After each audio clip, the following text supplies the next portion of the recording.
Listo, Mercedes. Muy bien, vamos a comenzar. Eres de las speakers que repite con nosotros, cuando antes éramos Java Day, ahora Jacob. Es una vez más un honor que estés con nosotros y nos acompañe. Eres ingeniera de software, CTO de Productivity, es una startup en Guatemala, tengo entendido. Y con un buen de batches, Oracle Groundbreaker, Ambassador, OutZero Ambassador, Duke Choice Award. No, tu currículum o la cantidad de títulos que tienes es impresionante, Mercedes. Gracias. Y ahora que vienes con un tema que es para mí solo lo puedo ver de series, que las computadoras cuánticas y lo que está haciendo actualmente IBM, pero he quedado todavía esta pregunta: ¿qué significa ahora estar, en lugar de tener una computadora binaria, pasarla a algo cuántico, algo de múltiples estados? Entonces, creo que con esta plática que nos vas a mostrar, nos vas a sacar de esta gran duda que existe, qué significa la computación cuántica. Ok, perfecto.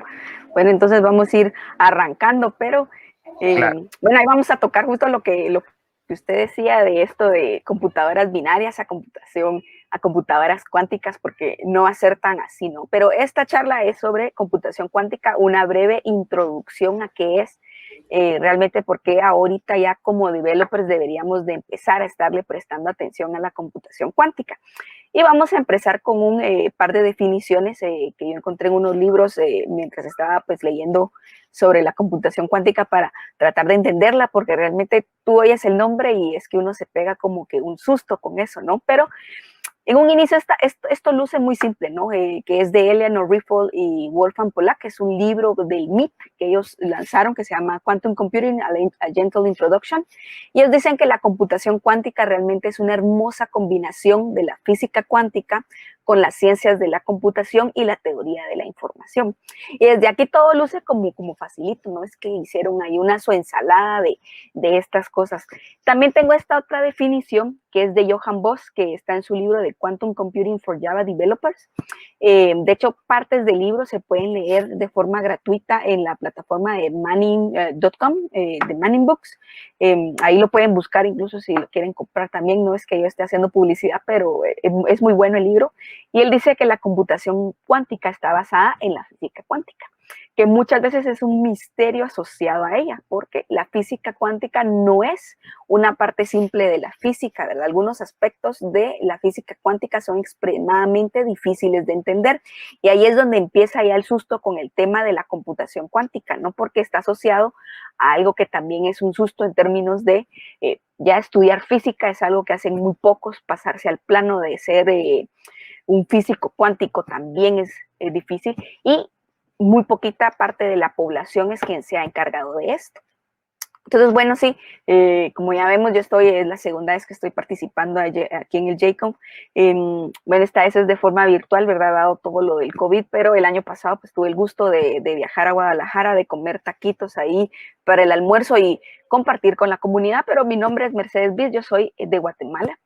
Aquí trabajo con varias comunidades, ¿verdad? Tengo un capítulo JTouches, que serían como los capítulos femeninos de Java, aunque yo no lo he enfocado solo en Java, sino que a tratar de buscar más participación en Steam, pero este año también me he unido a PyLadies, a Women in Data. También tengo una comunidad enfocada en tecnologías Google, participo con las comunidades de Mozilla a nivel Guatemala, a nivel Centroamérica, a nivel hispano, y pues sí, soy CTO en una startup, aunque realmente hago el flujo de todo, ¿verdad? O sea, en la startup yo empecé desarrollando todo y ahora pues ya tengo a más personas a mi cargo, y pues sí tengo los títulos de OutZero Ambassador y Oracle Groundbreaker y un Duke's Choice Award en extensión educativa. Entonces hablemos un poquito del panorama de la computación cuántica, cuáles van a ser sus aplicaciones. Y aquí viene una de las preguntas o de los comentarios que hacían: ¿qué va a pasar de que cambiemos nuestras computadoras clásicas a una computadora cuántica? Y resulta que en el futuro eso no es lo que se tiene previsto para la computación cuántica. Aquí vamos a ver más adelante las razones por las que yo no tendría una computadora cuántica, pero Una de las principales es de que es una tecnología que se ha pensado en desarrollarse para cubrir determinados aspectos. Creo que en términos de developers podríamos ponerlo en la perspectiva cuando surgieron las bases de datos no relacionales como un MongoDB, como una Firebase Realtime o como Couchbase, por ejemplo, que eran bases de datos no relacionales orientadas a documentos y que buscaban solucionar problemas que con las bases de datos relacionales no podríamos solucionar, pero eso no significa que venían a reemplazar a las bases de datos relacionales, ¿verdad? Incluso tuvimos el boom de mucha gente que quiso migrarse a eso y eventualmente tanto las bases como las bases de datos relacionales tenían sus limitantes, las bases de datos no relacionales también tenían sus limitantes para resolver las cosas que quedaban bien en bases de datos relacionales. Y lo mismo va a ocurrir aquí. No vamos a dejar nosotros de utilizar nuestras computadoras para desarrollar, para programar, sino que vamos a extender nuestras capacidades utilizando procesamiento cuántico, ¿no? Y parte de ese como roadmap que hay, el primero es trabajar más en el tema de seguridad cuántica. Y esto es como la parte mínima. De hecho, yo empecé a investigar sobre la computación cuántica por el tema de la seguridad. ¿Por qué? Porque sí está comprobado que, ahí vamos a hablar más adelante, hay un algoritmo que ya puede romper varios de los algoritmos de encripción que tenemos. Entonces, la seguridad clásica, podríamos decir que tenemos en este momento, ya está comprometida por el poder que tiene el procesamiento cuántico. Entonces, se ha pensado meterle más en seguridad, pero su campo más grande viene en tema de emulación molecular y de medicina. Y incluso también, pues esto está muy ligado a todo el tema de inteligencia artificial. Entonces, de hecho, ya se están creando algoritmos cuánticos de machine learning o de deep learning utilizando todo este poder de procesamiento. Entonces, en el tema del incremento de seguridad, pues ya se piensa, por ejemplo, generar algoritmos de blockchain que sean cuánticos. Muchas veces el blockchain se asocia, por ejemplo, a las criptomonedas, y eso no quiere decir que blockchain sean criptomonedas, sino que las criptomonedas adoptaron el blockchain como uno de los mecanismos de seguridad que iban a utilizar, pero el blockchain simplemente es una estrategia para pasar mensajes como en bloques de cadenas dentro de nuestro sistema utilizando criptografías especiales. Y lo siguiente es que vamos a tener un mejoramiento de algoritmos de cifrado. De hecho, al menos en Estados Unidos ya hay una organización que está buscando, o sea, tienen algo así como un consenso donde se están proponiendo nuevos algoritmos cuánticos y le dan como lecturas, están revisando los estándares para finalmente lanzarlo. Aquí, de hecho, tenemos que mencionar dos cosas interesantes, porque ahorita ya hay una carrera cuántica. ¿Por quién va a venir a cumplir con esa carrera y ser los primeros en tener este tema de lo cuántico? Pero en China, como siempre, van bastante adelantados. De hecho, ellos ya crearon en algún momento un dispositivo que era como una USB que se conectaba a las computadoras y en la USB ya se tenía como una llave de cifrado cuántica. También tenemos un experimento que hizo China. De hecho, ahorita no recuerdo bien con quién hizo este experimento. Lo hicieron con Austria.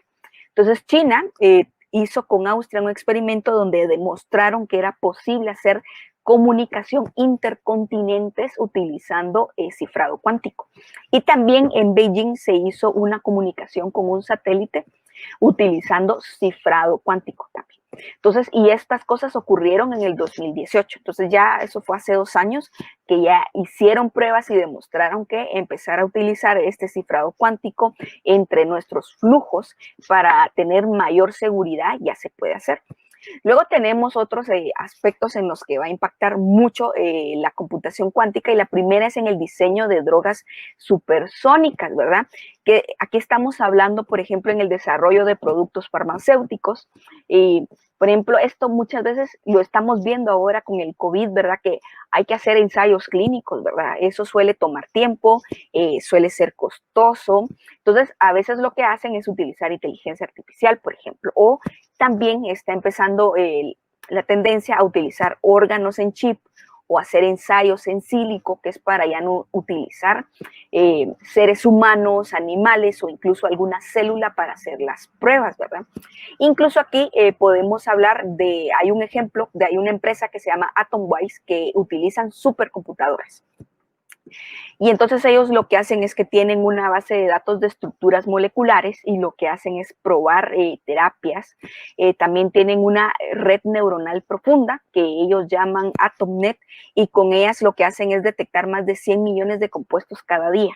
Entonces están utilizando inteligencia artificial para impactar mucho en el tema de la salud, pero con el procesamiento cuántico se prevé que esto vaya a tener mucho más poder, lo puedan potenciar y nosotros podamos identificar casos más grandes. De hecho, yo tengo un amigo de Barcelona que es CTO de una startup que se llama Mumolix y ellos están buscando, o sea, están utilizando inteligencia artificial para analizar digamos, como las posibles soluciones que ha habido para el cáncer, analizar también las moléculas de cáncer que tenemos y hacer como match inteligentes para generar una respuesta positiva, o sea, un medicamento que sí nos ayude a combatir el cáncer de forma positiva. Otra de las cosas que se prevé es potenciar los ensayos en sílico. Hay un tema con las simulaciones y ahí era donde veíamos la emulación molecular y es de que con las computadoras clásicas, incluso en las supercomputadoras, se tienen limitantes para hacer este tipo de simulaciones, ¿verdad? Y entonces aquí lo que se espera es de que las simulaciones sean mejores, que sea mucho más factible utilizar la tecnología para tener una mejor comprensión de la biología para justamente conseguir este tema de mejores pruebas de medicamentos sin utilizar humanos. Y aquí es donde vemos creación de humanos virtuales, ¿verdad? Si nosotros podemos hacer emulaciones moleculares de qué cosas van a pasar con una molécula basado en los conocimientos que tenemos de biología, no vamos a necesitar utilizar humanos. El siguiente es secuenciación y análisis de ADN. De hecho, aquí habría que hablar un poquito de la historia que tenemos, pero cuando se descifró el ADN, eso tomó 15 años, ¿verdad? El proyecto del genoma humano comenzó en 1990, aparte de que costó una millonada de dólares, se obtuvieron los resultados finales de esto hasta en el 2006. Y sin embargo, nosotros vemos ahora que está de moda ver el Investigation Discovery. Yo antes miraba eso mucho y la gente no lo mira, ahora yo miro que todo el mundo ve el Investigation Discovery, saber qué ondas, pero vemos que hay casos viejos que de repente se resolvieron ya después porque empezamos a tener este tema del ADN incluso en los 90, pero el proyecto no se terminó hasta en el 2006. Y ahora en este momento hay alrededor un poco más de 2000 pruebas genéticas que se pueden hacer. Entonces nosotros en estas pruebas genéticas podemos identificar si una persona va a padecer de ciertas enfermedades. De hecho, una de las artistas así bien famosas que lo hizo fue Angelina Jolie y que a ella le salió que había una predictibilidad muy alta de que sufriera de determinado cáncer. Esas cosas se pueden hacer en esta secuenciación y análisis de ADN. En este momento, pues hacer eso es como muy caro porque toma mucho tiempo hacer una secuenciación del genoma humano. Y de hecho se dice que a pesar de que este proyecto fue muy exitoso, no se ha logrado hacer una secuenciación al 100% de esto. O si nosotros quisiéramos llegar a hacerlo, costaría miles de dólares que yo diga, mire, yo quiero que me haga una secuenciación de mi ADN y pues tendría que ser como que muy rica para eso. Pero incluso, imagínense, con la computación cuántica se busca que sea más accesible para la gente. Entonces nosotros ya desde pequeños podríamos a nuestros niños hacerles análisis de ADN. Yo tengo una amiga pues que su bebé se murió como de 3 años porque le dio de repente se me olvidó esta enfermedad de cuando le afecta a uno los glóbulos blancos, que también es como un tipo de cáncer, pero digamos que a él no le dio así desde la fase inicial, sino que cuando le dio como que tuviera ya la última fase de la enfermedad y eso era algo que es genético. Entonces, ahora hacen como muchas pruebas, ella tiene otro hijo y le hacen muchas pruebas, le hacen mucho seguimiento, pero nosotros podríamos en el futuro, para nuestros niños del futuro, predecir esas cosas antes de tiempo si tenemos disponibilidad a hacer esto de una mejor manera. También se busca que se enfoque más en los pacientes, de hecho eso ya lo empezamos a ver, incluso con los atletas vemos que utilizan gadgets para poder saber cuál es su presión sanguínea, cuál es el nivel de oxigenación que tienen en la sangre. Ya vemos proyectos, por ejemplo Google estuvo lanzando uno, inteligencia artificial, lo anunció como hace 2 años en su Google I.O., donde ellos hacen lecturas de los ojos para ver estados o predicciones de si alguien va a padecer de diabetes o no. Pero con esto incluso podríamos predecir cuándo una persona va a sufrir un ataque cardíaco o si tú estás propenso a sufrir un derrame por alguna razón. Por ejemplo, los aneurismas. Y a mí también me pasó, mi primo murió por un aneurisma en el cerebro y pues bueno, nosotros podríamos utilizar la tecnología para poder predecir todas estas cosas, ¿no? Dar sentido inclusive a toda la cantidad de información que nosotros vemos que estamos recolectando. Y aquí viene también la parte de sistemas de soporte de decisiones. Yo tengo una amiga que trabaja en México, en el instituto, se me olvidó el nombre, pero ellos lo que hacen es hacer investigación sobre enfermedades respiratorias. Y ella dice, bueno, tenemos muchos investigadores alrededor del mundo que están sacando artículos, que están sacando los documentos de qué hacen, pero yo, por ejemplo, a veces leo 1 o 2 artículos al día. Entonces, si ponemos a un humano a leer esos artículos, pues sería muy difícil que lean todos y que extraigan la información que sí les interesa. Entonces, ellas ya implementa ahí en el instituto un sistema de minería de textos, donde procesan muchos artículos de investigación para poder extraer la información que realmente les interesa a ellos y que les sirve para su proceso de investigación. Entonces, con la computación cuántica, si tenemos un mayor nivel de procesamiento, hacer esto lo vamos a poder hacer en masa y procesar más información.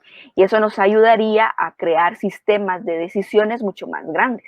Incluso en el sector médico, pues ocurre que a veces los médicos se enfrentan a enfermedades muy raras, ¿verdad? Es que nunca han visto eso antes. Entonces ellos podrían entrar a sistemas que se encargue de hacer esta minería de textos en la base de datos que existe en la web y que les ayude a encontrar artículos que entonces ellos ya podrían leerlos detenidamente para poder ayudar a estas personas que sufren de pues, enfermedades muy, muy específicas y muy raras. Entonces ahora hablando, siguiendo esta parte de que realmente nosotros en el futuro pues no vamos a tener pues aquí una computadora cuántica para que yo la use. En este momento solo tenemos acceso a las computadoras cuánticas a través de la nube. Y aún así son computadoras que no tienen como mucho poder, pero sí lo tienen. Entonces lo que se prevé en el futuro es que vayamos a tener una computación híbrida. Entonces, de hecho, por ejemplo, antes nosotros solo teníamos los CPUs, ¿verdad? Que eran las unidades de procesamiento, pero en algún momento en la computación clásica dijeron, no, ¿verdad? Porque no podemos tener a lo mismo procesando incluso gráficos y las charadas que pasan por abajo, ¿no? Entonces, lo que hicieron fue crear el GPU, que es la unidad de procesamiento de gráficos. Entonces, se plantea que vaya a tener algo igual y que nosotros vayamos a tener ahora un KPU, que es una unidad de procesamiento cuántico. Entonces, yo voy a seguir desarrollando software clásico como lo conozco, pero en las partes donde necesito hacer ese procesamiento cuántico, yo le voy a delegar a una unidad de procesamiento cuántico que en este momento podría estar desplegado en el cloud. Entonces, imaginemos que de repente ya tengamos pues estos algoritmos cuánticos o que queramos crear como estas llaves cuánticas. Entonces yo lo que haría es conectar mi sistema a esta unidad de procesamiento cuántico para generar los temas de cifrado y de encripción para mi sistema, ¿verdad? No lo haría en el sistema. Entonces, también hay otra, también se prevé más a futuro, lo voy a mencionar, la creación de procesadores, coprocesadores cuánticos, que ahí sí sería que yo físicamente pues tenga una unidad de procesamiento conmigo. Ahora hablemos un poquito de qué es la computación cuántica. O sea, ya vimos cuáles son los problemas que se plantea que solucionen a futuro, pero ahora hablemos de qué es esto, ¿verdad? Entonces, resulta que la computación cuántica, como hablábamos en las definiciones que tenía Eleanor Rigel o Wolfgang Pollack o incluso Johann Bosch, es de que está relacionada con la física o la mecánica cuántica. Y resulta que la física y la mecánica cuántica lo que hace es estudiar las partículas fundamentales de la naturaleza. ¿Y cuáles son esas partículas? Pues todos las conocemos, en algún momento las escuchamos mencionar en el colegio y son los átomos, ¿verdad? Son los electrones, son los neutrones, son los protones, y particularmente la computación cuántica está relacionada a las propiedades que tienen los electrones, ¿verdad? Entonces lo que hacemos es replicar el comportamiento y las interacciones que tienen estas partículas pequeñas, pero en términos de computación. Ahora, cuando dicen, por ejemplo, que esto es muy complicado, que es muy poca población, un porcentaje muy bajo de la población, la que entiende eso es que estamos hablando de un Albert Einstein o de un Max Planck, que fueron los que empezaron a desarrollar la teoría de la mecánica cuántica, ¿no? Y pues ellos suelen pertenecer a ese 3% de la población brillante, pero eso no significa que nosotros como desarrolladores no podamos comprender los principios de estos fundamentos para luego ponerlos en práctica, ¿no? Entonces hablemos de estas propiedades que tiene la física o la mecánica cuántica que dan pie a la computación cuántica. Y lo primero que tenemos pues es una asociación de lo que hay con lo que nosotros ya tenemos en la computación clásica. Y resulta que una de las propiedades de los electrones es la propiedad de spin. Y dicen que ellos pueden tomar dos valores. Y estos valores son arriba o abajo. Recordemos que los electrones suele asociárselos como unas partículas que tienen carga, ¿no? Puede ser una carga positiva o negativa, lo que aquí llaman arriba o abajo. Y resulta que en la computación clásica nosotros tenemos ese equivalente que son los bits, que pueden tener un 1 o un 0. En este momento solo estamos viendo que lo cuántico tiene una relación con la computación clásica, pero todavía no vemos como una propiedad específica de lo cuántico. Y entonces esto se complementa con otra de las propiedades que es la superposición. Entonces aquí lo que hablan es que una partícula puede representar ambos valores, arriba y abajo, al mismo tiempo, ¿verdad? Eso es algo que nosotros no tenemos en la computación clásica. O sea, si lo transformamos significa que tendríamos un 0 o un 1 al mismo tiempo. Digamos que una forma de representar esto podría ser que en computación clásica nosotros tenemos instrumentos musicales como la flauta dulce, que de hecho también es otro de los instrumentos que solemos aprender cuando estamos en el colegio, pero en esos instrumentos solo podemos tocar una nota a la vez, ¿verdad?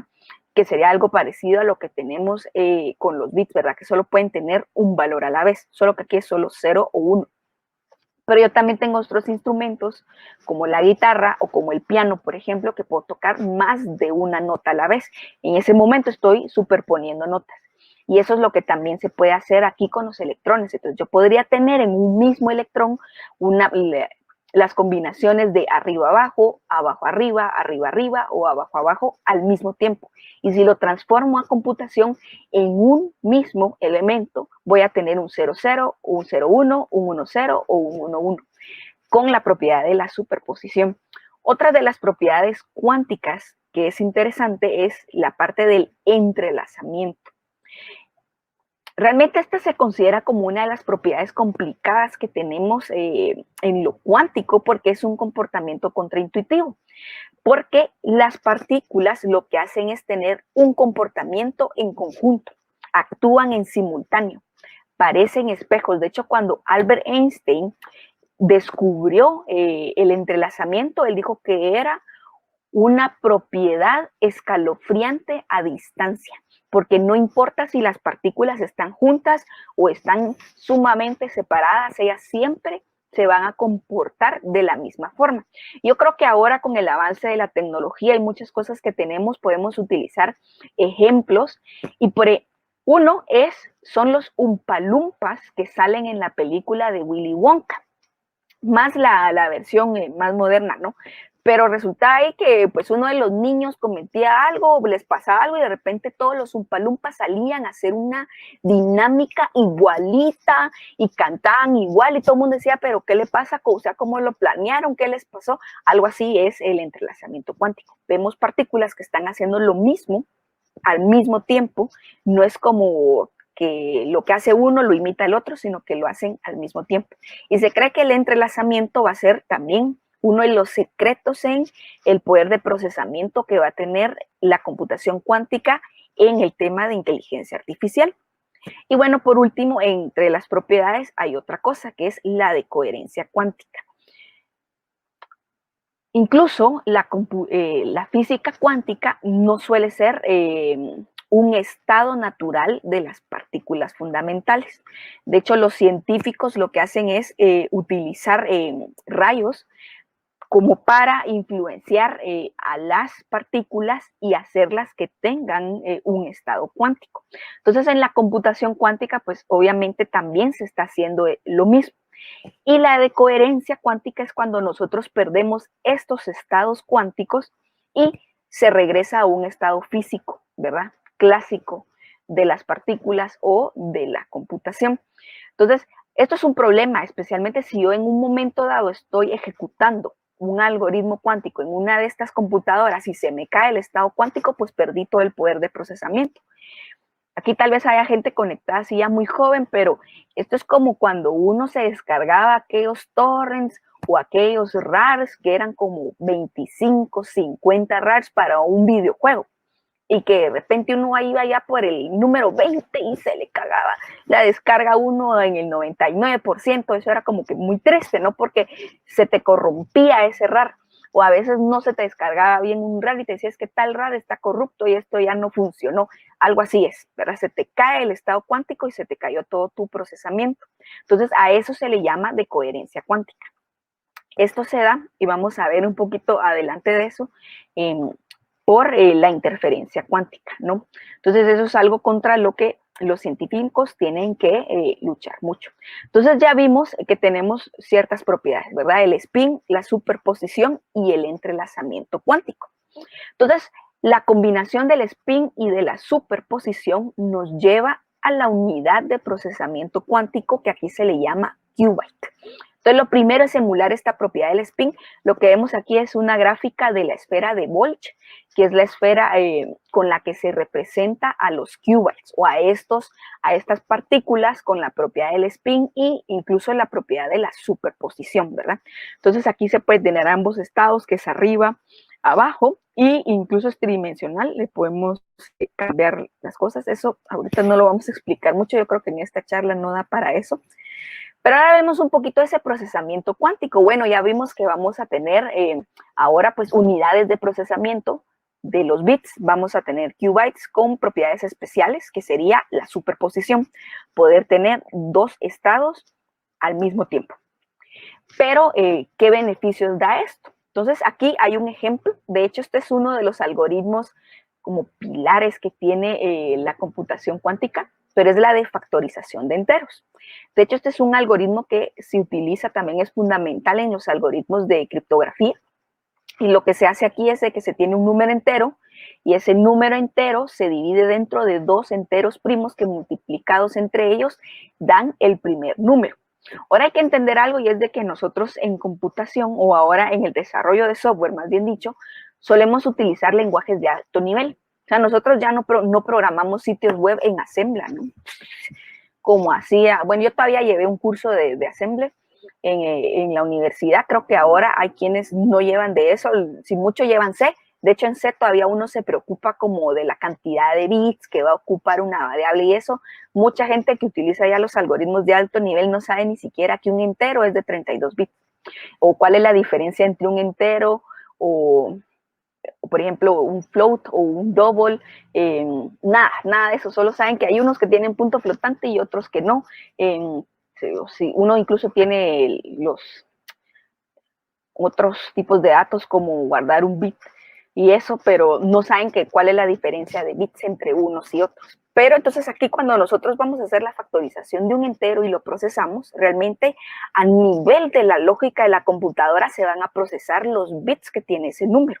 Entonces en esta ecuación lo que vemos es que adentro están los bits. Entonces lo que dice esto es que mientras más bits nosotros vamos a procesar, lo que va a ocurrir es de que vamos a ir teniendo un incremento exponencial del tiempo para darle una respuesta. Entonces, En la computación clásica lo que tenemos es un tiempo exponencial que va a ir creciendo exponencialmente en base a la cantidad de número de bits que tenemos que procesar. Pero para procesamiento tenemos dos tiempos, ¿verdad? Entonces nosotros todos conocemos el exponencial porque siempre estamos, incluso las computadoras cuánticas también, las supercomputadoras también están expuestas a sufrir este tiempo exponencial. Pero existe el tiempo polinómico, que es utilizar un tiempo menor al número de variables implicadas o a la cantidad de bits que vayamos a procesar. Y resulta que la computación cuántica, con sus propiedades, estos qubits con estas propiedades, le permiten a la computación cuántica tener un tiempo polinómico de procesamiento. Entonces, esa es como la primera de sus ventajas. Tú vas a procesar cosas mucho más rápido y vas a dar resultados de forma más rápido en vez del tiempo exponencial.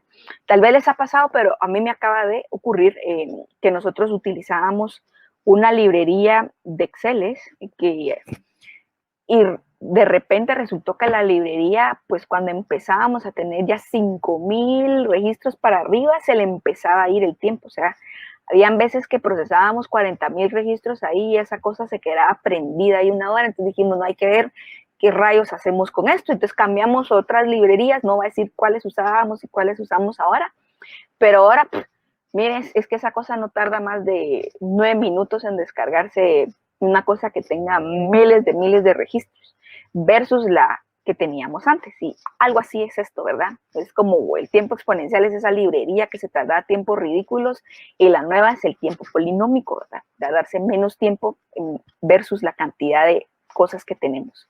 Entonces, ¿cuál es el panorama esto de la computación cuántica? Porque ya vimos que tiene características especiales, ¿no? Realmente no es como intercambiable con lo que nosotros conocemos ahorita de la computación clásica. Entonces, eso significa que vamos a tener que crear hardware especializado, ¿verdad? Que tiene que cumplir con las propiedades cuánticas y poder emular este comportamiento. Y si vamos a tener un hardware especializado, significa que nosotros también tenemos que desarrollar software especializado que corra en esas características de hardware. De hecho, aquí ya hay avances en esto. Incluso también al inicio pues lo estaba mencionando, ¿verdad? Que IBM tiene mucho trabajo. De hecho, para mí IBM, al menos aquí en lo que conocemos en Occidente, IBM es el que encabeza esta carrera cuántica, pero es decir que la gente de Huawei también tiene. Lo que pasa es que uno no encuentra como que mucha documentación de eso, pero esa gente también tiene computación cuántica en su cloud y la usan, ¿no? Pero IBM tiene Quist. Quist es como un simulador, le dicen, de algoritmos cuánticos, pero yo diría que Quist es como un lenguaje de programación cuántico. De hecho, Microsoft también creó Q-Sharp, aunque yo no he visto que se vuelva tan popular como Qt. De hecho, también tenemos librerías que se utilizan en Python. Yo he estado en conferencias Python y justamente llegan personas que están estudiando un PhD, dices que yo he usado Python para ejecutar algoritmos cuánticos, de verdad es parte de lo que hace. Y Johan Vos está trabajando pues en crear librerías para que Java también funcione como un emulador de algoritmos cuánticos. Ahora hablemos de este hardware cuántico. Entonces, en un inicio ahorita se están desarrollando computadoras cuánticas, pero sí se tiene previsto en algún punto crear coprocesadores cuánticos. De hecho, esto creo que va a tener como una curva de cómo se va a ir desarrollando como la ha tenido, por ejemplo, la inteligencia artificial. De hecho, uno no puede ejecutar algoritmos de inteligencia artificial en cualquier computadora. E incluso, por ejemplo, Oracle desarrolla hardware especializado para ejecutar algoritmos de business intelligence. Y ahorita yo no sé si vieron, pero Nvidia creo que compró ARM para poder producir hardware especializado para inteligencia artificial. Entonces, muchas veces lo que hacemos es ejecutar las cosas de inteligencia artificial en un cloud especializado para inteligencia artificial. Sin embargo, pues ya hay computadoras que logran ejecutar esto. De hecho, también se hizo ya avances para que uno en un celular pueda ejecutar algoritmos de inteligencia artificial. Lo único es que ahí uno ya tiene una red neuronal entrenada, no es algo que esté aprendiendo, sino que uno simplemente ya entrenó una red neuronal y la hace para cosas muy específicas, como por ejemplo detección de imágenes, ¿no? Que es el ejemplo popular. Pero incluso Google tiene el proyecto que se llama Google Coral, que es una USB que uno puede meter en microprocesadores como el Raspberry Pi, y entonces uno ya la conecta y en esa USB pues uno va a tener su red neuronal y ahí puede ejecutar esos algoritmos. Básicamente lo que están haciendo es extender las capacidades que tienen los microprocesadores, y creo que algo así va a ser lo de los coprocesadores cuánticos en el futuro. En este momento no, y hablemos de qué cosas hacen que no se pueda. Entonces nosotros les mencioné que existe algo que es la interferencia cuántica, que hace que nuestros estados cuánticos se caigan. Una de esas es la temperatura. Entonces, las computadoras cuánticas de ahora funcionan con refrigeración permanente con nitrógeno para estar a menos 273 grados Celsius. ¿Sí? Es menos 273 grados Celsius. Eso es muy, muy frío. De hecho, incluso dentro de esta carrera cuántica, una de las cosas que están haciendo los científicos es tratar de reducir esa temperatura y llevarla al menos, por lo menos, a menos 80 grados Celsius. Eso sigue siendo más frío que la temperatura más fría que ha visto un poblado en Rusia, que es como el lugar más frío donde habitan personas en el mundo. Y creo que está como menos 73, una cosa así. O sea, sigue siendo más frío que ahí, que en el día más frío, porque dicen que la temperatura ahí normalmente suele ser entre menos 52 grados centígrados. Entonces, primero tiene que estar siempre frío. La siguiente es de que tienen que tener las computadoras cuánticas dentro de cámaras de vacío sobreenfriadas. Cuando hablamos de una cámara al vacío, estamos hablando que adentro no hay atmósfera, no hay nada, no hay gravedad, no hay nada. Digamos que eso no es para que lo tenga uno ahí en su casa, no, es una mega cámara al vacío, sobreenfriada, y aparte tener enfriación en mi computadora cuántica, en esos mis qubits que están ahí adentro. Lo otro es de que también hay una parte física donde tenemos otro tipo de interferencias, y yo voy a encender aquí mi luz porque aquí ya se puso como más oscuro y la verdad no me veo, entonces voy a poner ahí la luz. Pero hay otras interferencias cuánticas que ya están muy como en el tema de la física, que también pueden hacer que el estado se caiga. Entonces aquí una de las cosas que están haciendo los científicos es crear algoritmos cuánticos inteligentes que les ayuden a combatir estas interferencias cuánticas. Esto también es muy parecido, por ejemplo, a lo que hizo Oracle con su base de datos autónoma o con su Oracle Linux, donde ellos se autoevalúan, se instalan solitos parches de seguridad, se dan solitos mantenimiento, utilizando inteligencia artificial. Bueno, lo siguiente es de que tenemos los qubits, ¿no? Entonces, en la computación clásica tenemos bits, tenemos bytes, tenemos kilobytes, tenemos megas, tenemos gigas, tenemos terabytes. En el caso de la computación cuántica, pues a un qubit solito le han llamado un qubit estándar.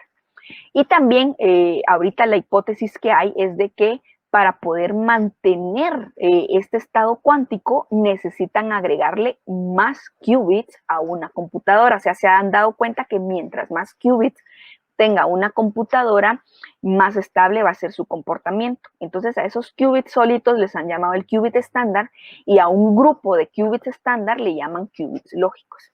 Hasta el momento, el máximo de qubits estándar generados en una computadora es de 128. De hecho, en esta carrera, la gente de Google lanzó el año pasado una computadora que se llama Bristol Wise, algo así. La verdad es que no me acuerdo bien del nombre, que tenía 80 y tantos qubits.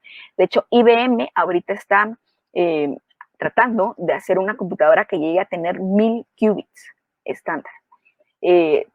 Planean que tal vez para finales del siguiente año o en el 2022 o 2023, ellos ya van a tener esta computadora disponible para usarse en el cloud. Pero entonces sí hay como que hay una luchita. Bristlecon se llama la máquina de Google, y tiene 72 qubits que la lanzaron justo a finales del año, cuando ellos se unieron pues a la carrera de la computación cuántica. Entonces aquí hay otra cosa, ¿no? Porque vemos que esto es algo que se está desarrollando ahorita. No es algo como que digamos determinada empresa, aunque sí tenemos a Rigetti y Dewar en Canadá, que son empresas que no son precisamente clouds, pero que ya están utilizando computadoras cuánticas, que están tratando de empezar a usarlas en sus procesos, pero ahorita se está como en la lucha de la supremacía cuántica. Lograr hacer que una computadora ejecute procesos sin sufrir interrupciones. Pero sí se estima que eso vaya a tomar alrededor de unos 5 años que logremos tener esa supremacía, o sea, tener computadoras 100% estables. Bueno, ya estamos empezando a ir como se nos acaba el tiempo, pero ahora hablemos un poquito de los algoritmos cuánticos. Yo no voy a entrar como en mucho detalle, de hecho esto sería como otra charla, pero bueno, vimos que así como estamos desarrollando hardware, también se está desarrollando software específico para ser ejecutado en este hardware. Y para eso utilizamos los algoritmos cuánticos. Entonces aquí nosotros vemos que vamos a tener un input. De hecho, esos signitos que ustedes ven con el 0 y es la forma en la que se describen pues los qubits en terminología científica, pero aquí utilizamos algo que se llaman las puertas cuánticas, o sea, un algoritmo cuántico está lleno de puertas cuánticas y pues vamos a tener una salida. Entonces, inicialmente, ¿cómo ocurre el tema de los algoritmos en la computación clásica? Pues nosotros sabemos que lo que tenemos es un problema original, una cantidad de inputs, nosotros vamos a tener un algoritmo que nos ayuda a resolver ese problema, a procesar esos inputs que tenemos y con eso pues vamos a generar una solución, ¿verdad? Pero como les mencionaba al principio, la computación cuántica se está creando para solucionar como problemas específicos. Eso significa que inicialmente vamos a tener algoritmos específicos cuánticos. Entonces nosotros lo que vamos a hacer es tener un problema original y lo que vamos es asociarlo con un problema relacionado dentro del espectro de lo cuántico. Y vamos a utilizar un algoritmo que esté asociado a ese problema relacionado para generar una solución que también está dentro de ese espectro de lo cuántico. Y a partir de eso ya generamos la solución final que se nos dio aquí. Entonces aquí ya tenemos como una serie de algoritmos cuánticos que se han creado, que se han probado, y los primeros algoritmos que se hicieron fueron estos. Por ejemplo, tenemos el problema de Deutsch, que en este algoritmo lo que se hace es ver si una función booleana de una variable es constante. Luego tenemos este problema de Deutsch-Joyce, que es ver si una función booleana de n variables es balanceada. También tenemos el algoritmo del problema de Simon, que es determinar el periodo de una función. Entonces, si ven, esto está como muy en el tema de las ciencias de la computación, de la teoría de la información, de cosas que a veces tal vez no haríamos nosotros en el desarrollo de computación diaria. Pero luego tenemos este otro algoritmo, que es el algoritmo de Gruber, que lo que hace es un algoritmo de búsqueda cuántico. Entonces lo que hace es buscar en una lista de n elementos, en pasos, la solución final, ¿no? Luego tenemos que es la transformación cuántica de Fourier. De hecho, esta es la analogía cuántica que hay de la transformación discreta de Fourier. Y luego tenemos aquí al final que es el algoritmo de Shor. Este es como el algoritmo interesante, porque este es el algoritmo cuántico para factorización de enteros. Y realmente busca más que todo factorizar enteros grandes que no se podrían hacer con la computación cuántica. Entonces, es parecido a lo que se utiliza en la criptografía para proteger datos privados. Entonces, este algoritmo nos puede ayudar, por ejemplo, a asegurar la criptografía o todos los procesos de encripción, pero también ya se ha comprobado, se han hecho varias pruebas con el algoritmo de Shor, y el algoritmo de Shor puede romper las criptografías que hacemos con RSA o los algoritmos que están basados en HMAC, por ejemplo. Entonces, digamos que así como nos puede ayudar, este es el algoritmo que también pone en riesgo la seguridad normal como la tenemos. Ahora hablemos un poquito también de cómo funcionan estos algoritmos. Entonces, aquí yo, esta imagen me la saqué de un artículo de un chico que se llama Jonathan Hui, que tiene unos artículos muy buenos para explicar qué son los qubits y también la parte de las puertas cuánticas.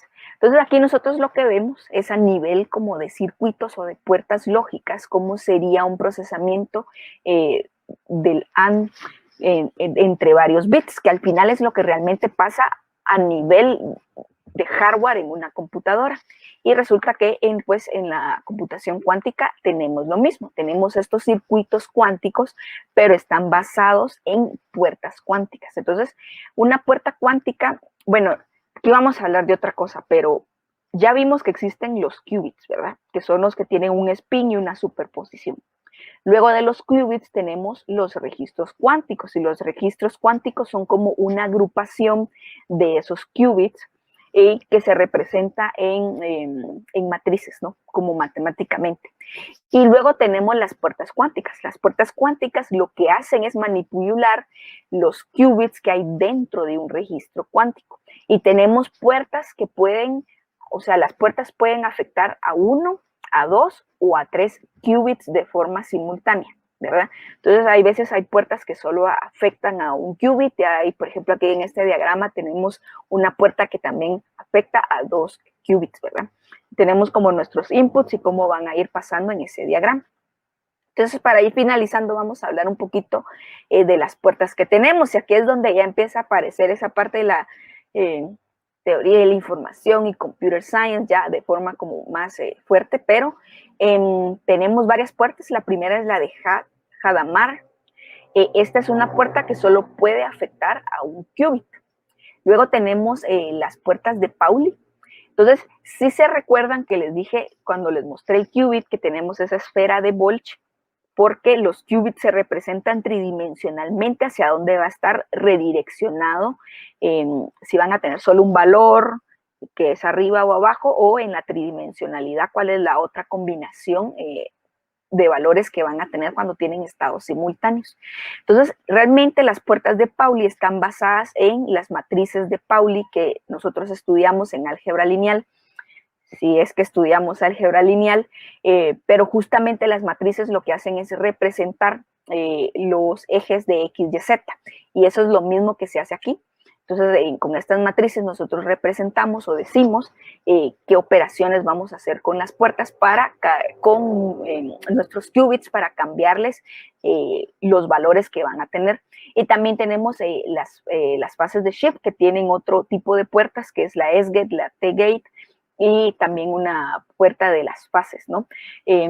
Ya realmente se acaba el tiempo, entonces yo por eso no puse más cosas aquí, pero estos slides los pueden ir a buscar aquí a este repositorio de GitHub, y de hecho yo también voy a poner algunos enlaces porque alguien me sugirió el otro día eso y me parece bien, de dónde he obtenido yo información, o por ejemplo pueden encontrar el libro de Johann Voss si quieren leer algo. De hecho es un libro que explica muchas cosas muy sencillo y muy buenas, y va muy como que al punto. Y pues gracias por la oportunidad de platicar de esto, aunque no sea específico de Java, pero que es muy interesante. No, al contrario, muchas gracias, Mercedes. Ya clarificó varios panoramas, varios temas que estaban en el aire.